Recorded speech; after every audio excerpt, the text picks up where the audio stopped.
Hello, my friends. Welcome to SJ Weekly. Today, I'm only drinking ice water because it's actually quite warm out. Let's start with Tor.com's Problematic Classics. 4 questions to ask when beloved books haven't aged well. Now, we all know about the whole Huckleberry Finn situation, right? Where because the word might have some racialized terms that are no longer considered polite to say, people want the book banned or censored or rewritten, which is obviously ridiculous because it was written in the time that it was written. And that is what this article is all about. I recently decided to reread T.H. White's legendary classic, The Once and Future King. At first, I was delighted by the exact book I remembered from my youth. Wart, young King Arthur, being taught by Merlin, goofy King Pellinore, sullen Kay, a lot of ridiculous adventures with some anti-war, anti-totalitarian commentary mixed in for good measure. As I continued, I found some bits I didn't remember. I hadn't noticed the occasional asides about the base Indians. White says archery was a serious business once before it was turned over to Indians and boys. He talks about the destructive Indians who chased the settlers across the plains. I did not feel good about this. Well, I'm sure you didn't. You know, running into a word that may be considered racist today, but in the time the book was written was considered fine. Maybe the changing nature of language is something that you will have to, come to grips with as an adult. Then I found the N-word. Oh no. Granted, it was used by a bird, and an unhinged one at that, in a rant where the hawk blames the administration, the politicians, the Bolsheviks, and so on for the state of the world. Another character rebukes him for his comments, though not for using the word specifically. Later in the book, Lancelot uses the same word to describe the Saracen knight, Palomides. I couldn't believe it. Not so much that the word was used, but the fact that I didn't remember it. I mean, you were a kid. You probably just brushed it off. You probably thought you had stumbled on something that was cool and adult, or something, right? And so you just kind of kept it to yourself. I was equally shocked that I didn't remember the denigrating comments about Native Americans. It left me feeling distressed about the book. I had been trying to convince my teenaged daughters to read it. Had that been a mistake? Probably not. Because... Consider this. You were presumably a teenager, probably around the same age as your daughters, when you read it. And you obviously grew up fine. Or at the very least, you grew into the type of good, obedient progressive that you want your daughters to be. Your exposure to the word Indian or the N-word clearly didn't change what you later became. So if your goal is to raise your teenage daughters into good, obedient progressives, it's probably still going to happen if they read this book. Most of us who love speculative fiction run into this problem at some point. There are classics of the genre that are uncomfortable for various reasons. Some of them are straight out racist, or unrepentantly misogynistic, or homophobic, or all of the above. How and why and when we come to these realizations can change depending on who we are. I'm guessing none of my African American friends have come across the N-word in a novel and not noticed, even as kids. So this is the biggest problem that I have with this article, is that it completely discounts the possibility that these works of fiction are racist or misogynistic or homophobic for a point. Maybe they are those things in order to show why they're wrong. Maybe they are those things in order to be in support of progressive or social justice politics. And I'm going to read between the lines here a little bit.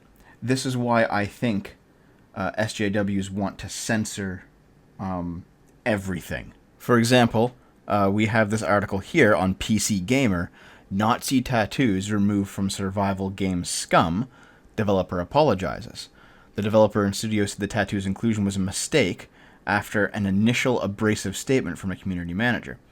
Now, the point of the game is that you I think you play as a convict or someone who is in jail somehow. And if you don't know about the prison system, there are a lot of white supremacists in there. There are a lot of legit Nazis who are going to get tattoos of like the swastika or 1488 somewhere on their bodies. So to have a character that has Nazi tattoos on their bodies, it actually makes sense. This doesn't mean that the developer is in support of Nazi ideology.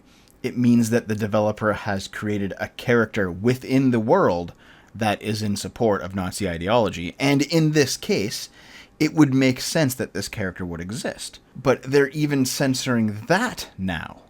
If you have, say, somebody who is, politically unengaged or uneducated or something, and they're confronted with two differing points of view. They have like a Nazi on one side talking about the purity of the white race, and then they have an SJW on the other side, and the SJW is like, no, we have to have complete equality for everyone, no matter what. And then let's say this uninformed idiot asks something like, how come neo-Nazis are bad? How come the white supremacists are a bad group? You could show them a game like Scum with a shitty neo-Nazi character in it.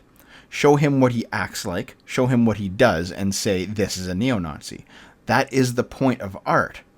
Art does, in some way, reflect reality. It does have something to teach us about the real world.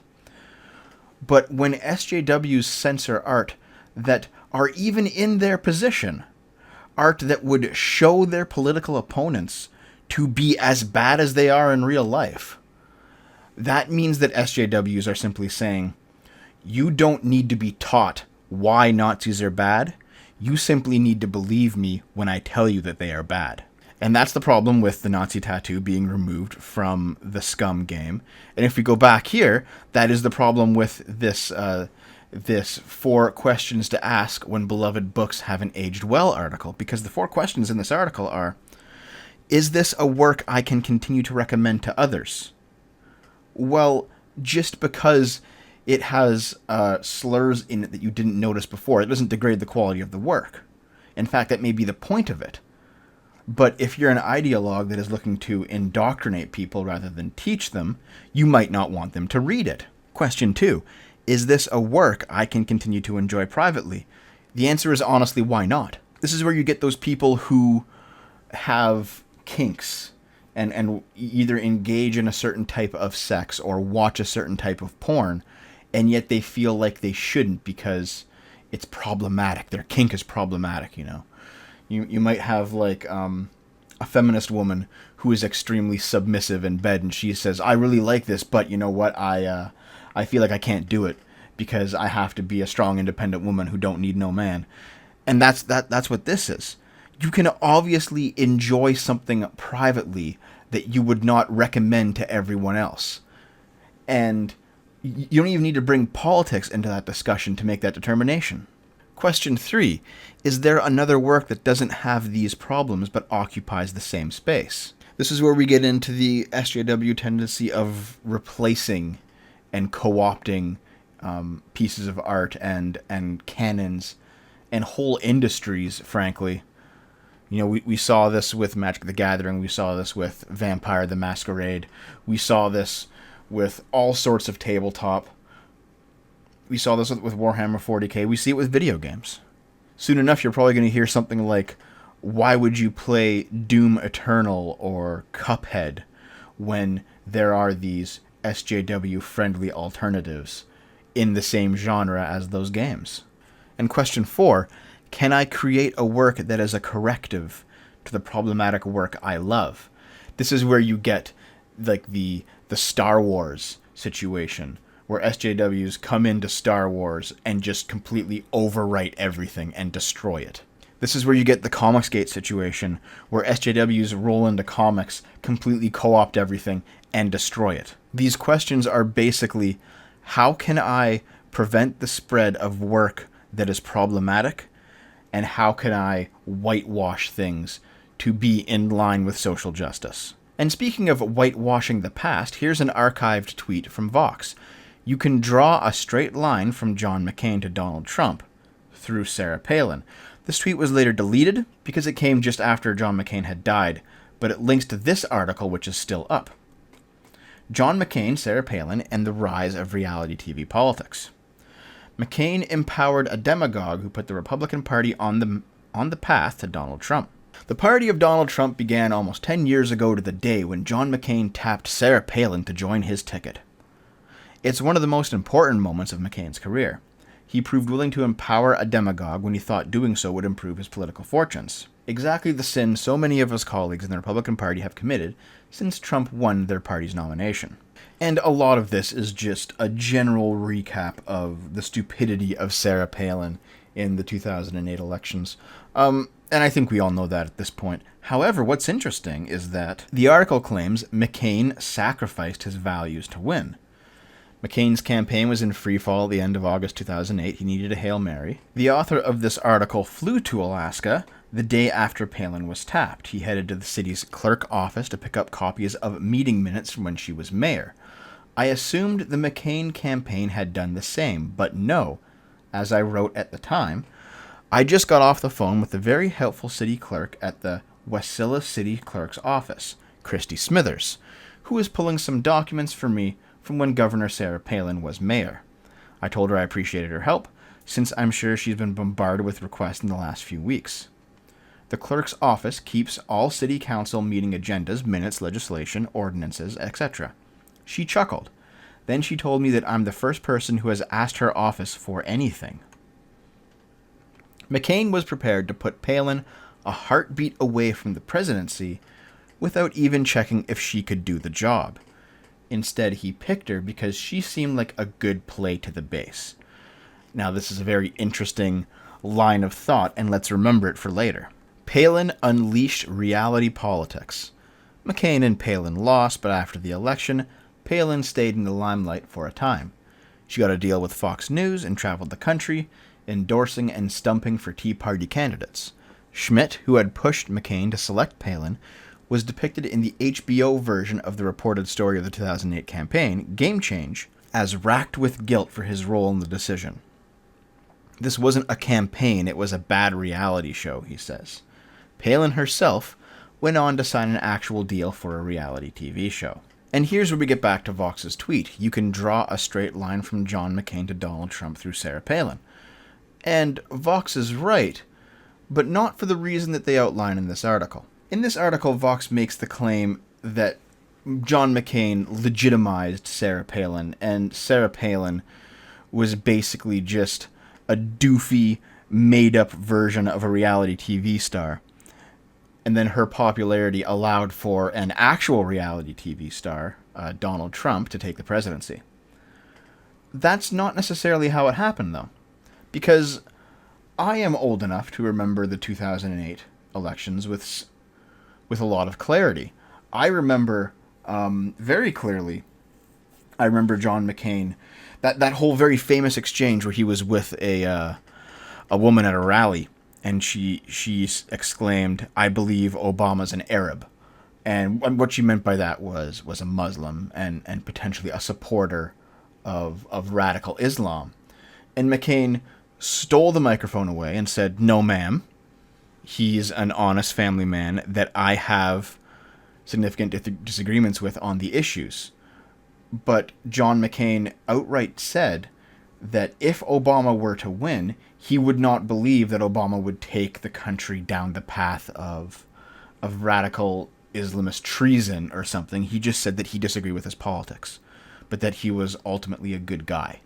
And really, that seemed to be the turning point of the election, because Obama's popularity had become so huge, so great, and the Republican base had seemed to go off the rails so much that when McCain had to step in and defend Obama from his own base, it was done. The election was over at that point, and that was the turning point. However, it was still the right thing to do. It was still the honorable thing to do.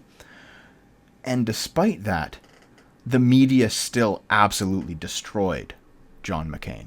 I remember this very clearly. He was tarred and feathered. He was slandered. The far left called him a Nazi and a tyrant, and all the things that they call Donald Trump today, basically. Even as John McCain was acting reasonably and honorably, the left took a giant shit on him. And then the same thing happened with Romney. Romney acted very civilly, even though he had obvious disagreements with Obama. And the left still tarred and feathered him like he was some kind of Satan spawn, and he lost. So when the third time comes around, and Donald Trump is now the Republican candidate, he just said, fuck it. I'm gonna get tarred and feathered anyway, so how about I do something that is worth being tarred and feathered for? And that's why we have Donald Trump as president, because I think everyone clued in over the course of the early 2000s. Everyone clued in to what the media does to right-wing candidates. Whether or not they deserve it, they'll just completely shit on them, act like the Democrats have some kind of inherent moral high ground, which they don't. And no matter how reasonable the person on the right acts, they still just get a smear job ran against them. It just seems to be how it is. And that's why we have Trump. That's the line that you can draw between John McCain and Trump, Vox. It doesn't go through Sarah Palin. It goes through the left-wing bias of the media that has existed since the Bush years, frankly. And if you want an example of that left-wing media bias, let's read this article. Immigrants don't need to integrate. You do. Oh. There's no such thing as integration for immigrants and their descendants. Growing up in rural Britain, Wales to be precise, I was the poster child for immigration. My teachers liked me, I was a prefect, I captained my team, I won ribbons on sports day, attended high grades, and did after-school activities. I did everything they tell young brown kids to do. It never occurred to me that I was the only one who considered myself just like everyone else. I'm sure that's not the case. But once I was far enough away, several years later, somewhere between Cairo and Gaza, after a Facebook exchange with an old classmate who told me that he knows I'm a good person, so I don't need to apologize for whatever it was that some Muslim had done, a file opened in the back of my mind. For months, it began to fill with memories I'd shrugged off, poo-pooed, or not given a second thought to at the time. Like when I was 19, lying on a trolley in a hotel conference room in central Durham, a needle in my arm, and a bag of my O+ swishing somewhere around near my hip. I knew that donating blood made me act oddly, that the gore of it made me giggle uncontrollably. I tried to redirect my need to make a noise by babbling, rolling my tongue ridiculously, and puffing my cheeks. It helped. The nurse walked up to me to check on my sack of blood. I stole a look at it, and it only made me babble more. You're speaking in your language, aren't you? Because a nervous brown teenager prattling at the grossness of giving blood must, of course, be speaking her native language. My language is English, damn it. I'm sure this was traumatizing. I'm absolutely sure this was just a harrowing experience for you, and I'm sorry that you had to deal with it. Also, I just realized there's this comment somehow up here, and it says, integration, an already problematic concept that should be abandoned in favor of acceptance. What? Okay, there's a reason that societies want integration. It's not because of racism. It's not because of any kind of racial or ethnic or religious hatred. It's because societies have a duty to promote social cohesion, at least to a point. Certainly not over the rights of the individual, but at least to a point. And they have a duty to continue the existence of the native culture of that society. You know, there is a native British culture that is not British Islamic or British Chinese or British anything else, but just straight up British. And Britain has a responsibility to maintain that culture. Canada has a responsibility to maintain its native culture. And by the way, that includes Canada's native non-white population, the people that were here before Europeans came over. Absolutely, their culture should be preserved. The same with the United States. The same with any country. It's very obvious that Muslim immigrants to Britain are not part of native British culture. And that in Britain, native British culture does have to at least be given some type of precedent, some type of consideration. So this idea that no, you're not going to integrate, that the natives of the area have to integrate into you, it's a ridiculous notion. There's no question that my hijab, my skin color, and my innate foreignness, despite being born and raised in the UK, is what got me put in lower sets. Okay. No. This is another big problem with social justice, is that they view differences as, one, always being an instance of the greater versus the lesser, and two, always being a power struggle. You can definitely have separate but equal. You can definitely have things that are different but still considered with the same amount of, at least, cultural respect. Instead of telling the foreigners to assimilate Britain, you should take a long, hard look at yourself, because participation does not bring minorities acceptance. In order to achieve harmony in Britain's multicultural landscape, it's not immigrants who need to integrate, it's the white majority. Until the majority stops treating people of color like a curiosity for their entertainment, the country will be stuck in an existential crisis in which British children grow up as outsiders.